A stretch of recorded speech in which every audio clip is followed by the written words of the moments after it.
In this video, we are going to be practicing some Lewis dot structures.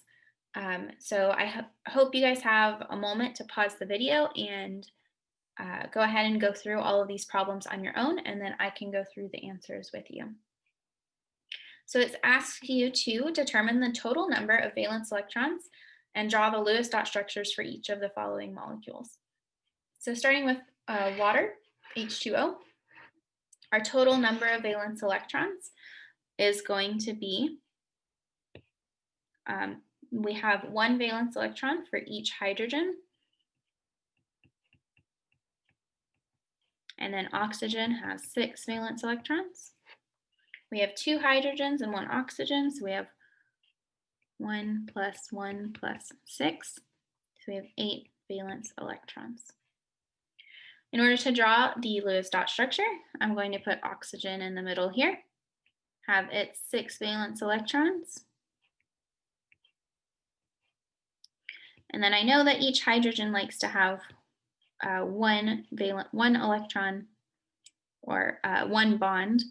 So we're going to have hydrogen with its 1 valence electron for each of those. We will bond those together and form the molecule of oxygen bound to 2 hydrogens with 2 lone pairs. So just double check, oxygen has its octet rule, which we know. Each hydrogen has 2 electrons, which is good to go. And so that is our answer. Okay, now on to the second one, we have CH4. So again, we know that carbon has 4 valence electrons. Hydrogen has 1 valence electron each. So to find our total valence electrons, we need to do 4 plus 1 plus 1 plus 1 plus 1, which is 8 electrons total. So I am not going to calculate in this case the number of bonds that we need because I know that hydrogen each likes to have 1 bond, and we have 4 hydrogens and only 1 carbon. So there's not too much of an option as to having multiple bonds in this molecule. So let's go ahead and draw out what we know. We have carbon in the middle with 1 valence electron on each side. And then we have 4 hydrogens. I'm going to draw 1 on each side. Each hydrogen has 1 valence electron. And we'll create bonds for each of those. And then draw our final answer. So we're going to have carbon in the middle, covalent bond to each hydrogen on all 4 sides. So let's double check that we have our octet rule. Each hydrogen has 2 electrons like it likes, and then the carbon has 8 electrons following the octet rule. So this is our answer for CH4. Okay, SO2. This one's going to be a little bit tricky. So let's go ahead and figure out our total number of valence electrons and then go from there. So we have sulfur, which has 6 valence electrons. And then oxygen, which also has 6 valence electrons. So we'll have 6 plus 6 plus 6 as our number of valence electrons. 6 times 3 is 18. Okay, so let's go ahead and try putting this together with 1 single bond to each thing and see what happens. So we're going to start with sulfur in the middle. I'm going to draw it down here.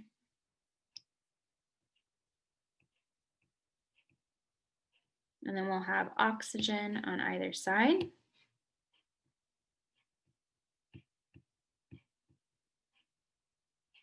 Oxygen has 6.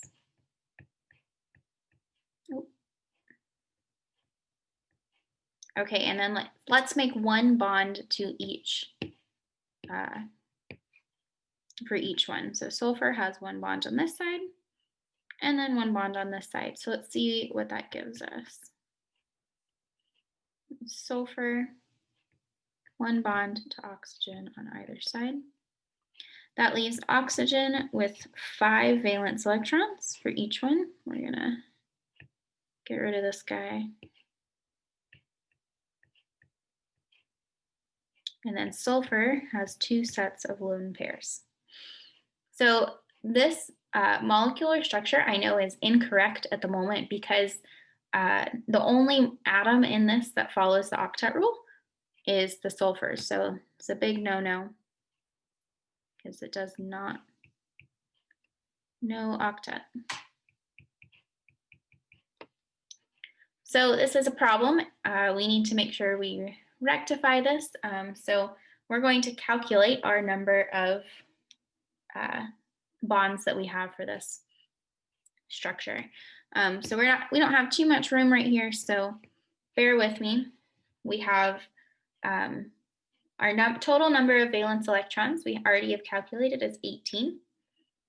So we're going to calculate our theoretical, which is going to be 3 atoms, and each one wants to have 8 electrons. So we have theoretical of 24 electrons. And then our shared is going to be 24 minus 18. So we have 6 electrons, meaning we need 3 bonds. So this is where it's going to be a little bit tricky, and that we need to actually move a little bit of electrons around to allow this to occur. So in order to do this, what we will do is have 2 bonds to one oxygen and then 1 bond to the other, and fill in the rest of our lone pairs to fulfill the octets. And then we'll check to make sure that we have the correct number of valence electrons. So we're going to have sulfur in the middle, 2 bonds to one oxygen, 1 bond to the other. I'm going to fill the octet with each octet with a lone pair, or with lone pairs. So now with these number of lone pairs, everything has 8 electrons. So let's just double check to make sure. As I said, everything now has 8 electrons. And let's make sure that we have a total of 18 valence electrons still in this molecule. So overall, this atom on this one here this oxygen has, if you split each bond in half, you have 7 valence electrons. Sulfur, if you split each bond in half, has 5 electrons on it. And then this oxygen, if you split each bond in half, has 6.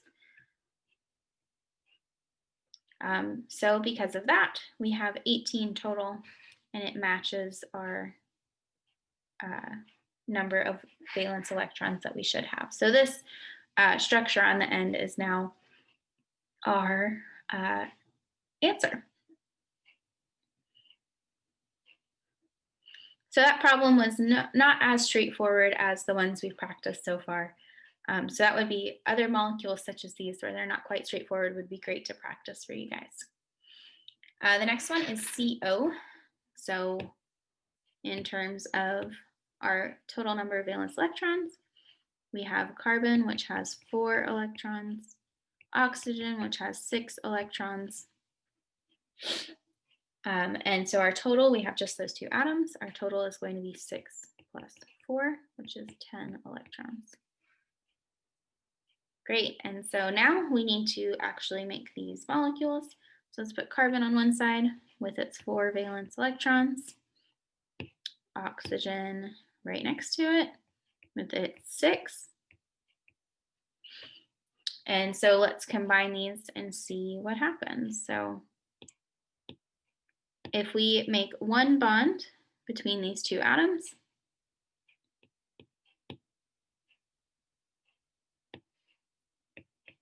we make this structure here where we have carbon with 3 awkward valence electrons, oxygen now with 7 valence electrons. Okay, so at this point we know that we do not fill the octet, so let's calculate again what our number of shared electrons are, or how many bonds we need in this molecule. So our theoretical is going to be 2 atoms times 8 electrons each, so we need 16 theoretically, 16 valence electrons. And then our number of shared is going to be 16 minus 10. So we have 6 electrons shared, 3 bonds. Because we only have 2 atoms, that means that we have to have a triple bond in between carbon and oxygen. So let's move on from this structure we have here. We're going to have carbon with a triple bond to oxygen. And then let's fill the rest of our octets. So in order to fill the octets, we need 2 electrons on each. Now we have our full octets and everything's good to go. So that's our molecule. So you will notice that it's a little bit weird, again, just like the SO2 molecule. Something that we will talk about coming up soon is formal charges. And so that is where you're going to account for the kind of weirdness of kind of shifting electrons around. So stay tuned for that. Okay, the next molecule is OCl2. So oxygen has 6 valence electrons. Chlorine has 7 valence electrons each. So 6 plus 7 plus 7. 14 plus 6 is 20 electrons. Okay, so let's test it out. We have oxygen probably in the middle again. And then we have chlorines.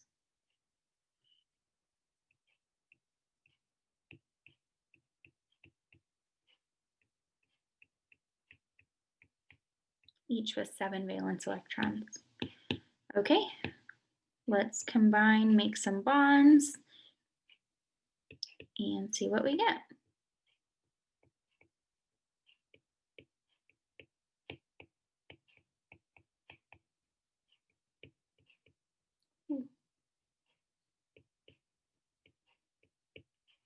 Okay, so let's double check, see if everything fulfills its octet, and it does. So this is our answer right here. Okay, and our last molecule is SiF6, F4, I'm sorry, F4. Okay, so silicon is under sulfur, which is under oxygen, which has 6 valence electrons. And then fluorine has 7 valence electrons. So 6 plus 7 plus 7 plus 7 plus 7 is 32 electrons. Okay, so we're going to put, I'm going to go ahead and just go straight into our final structure. I don't have too much room left. So I'm going to go back straight into our final structure, drawing everything together.